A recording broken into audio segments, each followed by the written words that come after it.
नमस्कार, मैं हूं पंकज भार्गव। यकीन नहीं होता लेकिन हकीकत चौंकाने वाली है। 500 और 1000 के नोट पर बैन के बाद पाकिस्तानी खुफिया एजेंसी आईएसआई सिर्फ 4 घंटे में कंगाल हो गई। एक झटके में दाऊद के खजाने में सेंध लग गई और पाकिस्तान के करोड़ों रुपए इसमें डूब गए, जिन पर आपको बता दें मोदी बम फूट गया है।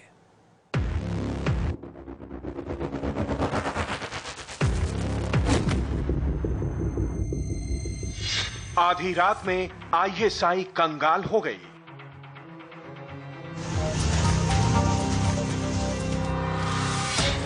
एक झटके में दाऊद का खजाना खाली।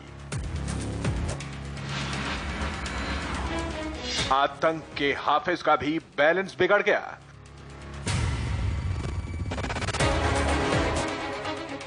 देश के दुश्मन अब मातम मना रहे हैं। सिर्फ 4 घंटे में डूब गए पाकिस्तान के 12 लाख करोड़।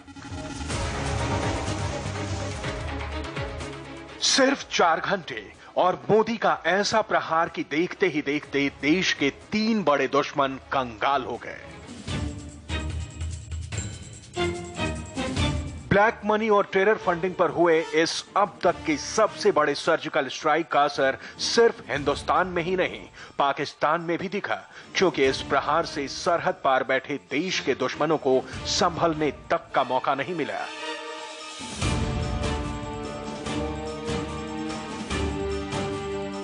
एक झटके में आईएसआई के 12 लाख करोड़ रुपए कागज के टुकड़े बनकर रह गए।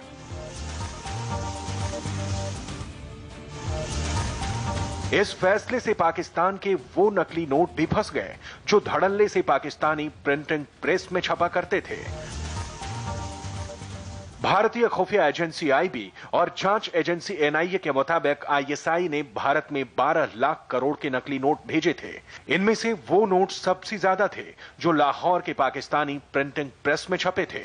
साथ ही वो नकली नोट भी थे जो पेशावर और क्वेटा के प्रेस में छपे थे। आईएसआई ने टेम्पलेट चोरी कर इन नकली नोटों को छपवाया था। भारत की मार्केट में इस नकली नोट को खपाकर आईएसआई रातों रात मालामाल बन गई थी, लेकिन अब देखते ही देखते कंगाल हो गई है।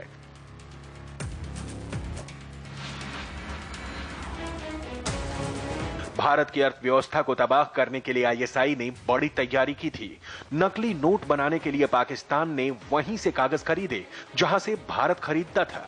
चिदम्बरम फाइनेंस मिनिस्टर थे, उन्होंने करेंसी पेपर की प्रिंटिंग को एक अंग्रेज कंपनी देलारू ऐसा कुछ नाम से लंदन में उसको दिया, जो पाकिस्तान के लिए भी करेंसी पेपर छापती है। पाकिस्तान के पास जो करेंसी पेपर जो हम उपयोग करते हैं छापने के लिए, वही उसी पर उन्होंने भी छापने लगे, तो आतंकवादियों के लिए बड़ी सुविधाजनक हो गई। जो फेक करेंसी नकली नोटों का बड़ा सर्कुलेशन जो चलता है, मुल्क के बाहर से भी चलता है और अंदर में बहुत लोग इसमें इस धंधे में है, उनके ऊपर में भी ये बहुत बड़ा प्रहार है। सर, जानकारी ये है कि नकली नोट पेशावर और कराची में छपते हैं, उन पर भी रोक लगेगी? उनका तो धंधा बंद हो जाएगा इससे।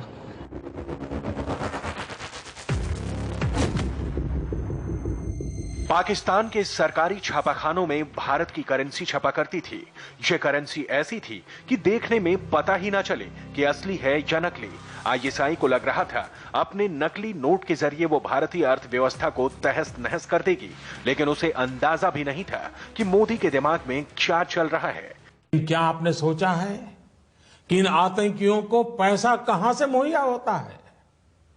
सीमा पार के हमारे शत्रु जाली नोटों के जरिए, नकली नोटों के जरिए अपना धंधा भारत में चलाते हैं।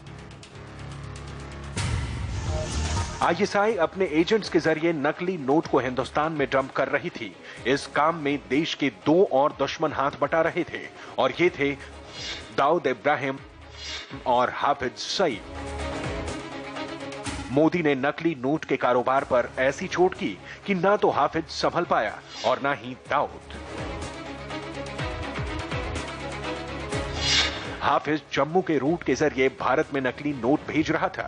दाऊद दुबई रूट के जरिए भारत के मार्केट में जाली नोट पंप कर रहा था, जबकि आईएसआई बांग्लादेश और मालदा रूट के जरिए भारत में नकली नोट भेजने में जुटी थी। लेकिन 500 और 1000 के नोट पर बैन लगाने के बाद ये सारे रूट तबाह हो गए, क्योंकि भारत में अब आईएसआई, दाऊद और हाफिज के पैसे को लेने के लिए कोई तैयार ही नहीं है। और जो पैसे पहले से मार्केट में मौजूद थे, वो कागज के टुकड़ों के अलावा कुछ और नहीं बचे। फिलहाल आईएसआई को समझ में नहीं आ रहा कि वो भारत में फंसे अपने 12 लाख करोड़ का क्या करे, क्योंकि अगर कोई नकली नोट को लेकर बैंक में गया तो पकड़ा जाएगा, और किसी ने जानबूझकर जमा करने की कोशिश भी की तो वो सीधे खुफिया एजेंसियों और इनकम टैक्स डिपार्टमेंट के रडार पर आ जाएगा।